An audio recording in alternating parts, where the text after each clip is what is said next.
Tufahije, bosansko-hercegovačka nacionalna slastica porijeklom iz Perzije, a smatra se da je u Bosnu i Hercegovinu stigla sa Osmanlijama. U biti, radi se o slatkom jelu od kuhanih jabuka čvršće konzistencije, punjeni smjesom od mljevenih oraha ili badema. Jabuke je potrebno oprati, oguliti i napraviti rupu unutar jabuka, to jeste izvaditi sjeme. A u šerpu je potrebno dodati 1 litar vode i 300 grama šećera, te pola limuna. Limun će spriječiti jabuke da dobiju tamnu boju, a šećer u agdi pomaže da se jabuke tokom kuhanja ne raspadnu.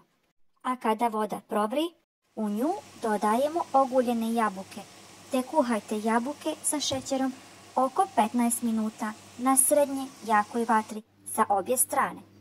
Pritiskom prstiju sa 2 strane jabuke na kašici ili viljušci provjerajemo da li su jabuke kuhane. I kao što vidite, jabuke kao da dišu, što je znak da su gotove. Tamne mrlje koje vidite na našim jabukama su se pojavile od pada ploda jabuke sa stabla, što nam ne smeta uopšte. Kuhane jabuke zatim vadimo na tanjir da se ohlade, a za to vrijeme pripremamo orahe. Rezgu oraha je potrebno isjeckati, samljeti, usitniti na bilo koji način vama dostupan. Evo, mi se koristimo malim električnim sjeckom, a vi se snađite na vama dostupan način. U mljevene orahe dodajete 2 do 3 kašike agde u kojoj su se kuhale jabuke. Vidjet ćete po kompaktnosti smjesi koliko vam je u stvari potrebno.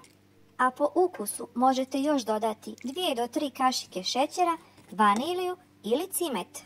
Smjesu agde i oraha sjediniti, izmiješati, a smjesa treba da je kremasta, niti pregusta, niti prerijetka. Dobivena smjesa nam je potrebna za punjenje naših prohlađenih jabuka.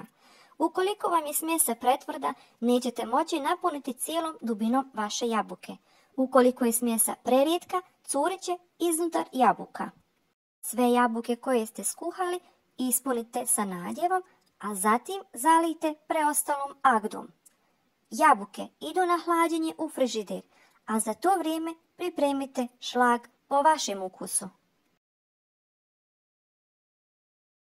Naši mali pomagači su danas odlučili da kod nas u tufahije ide nougat šlag krema, a o ukusima se ne raspravlja.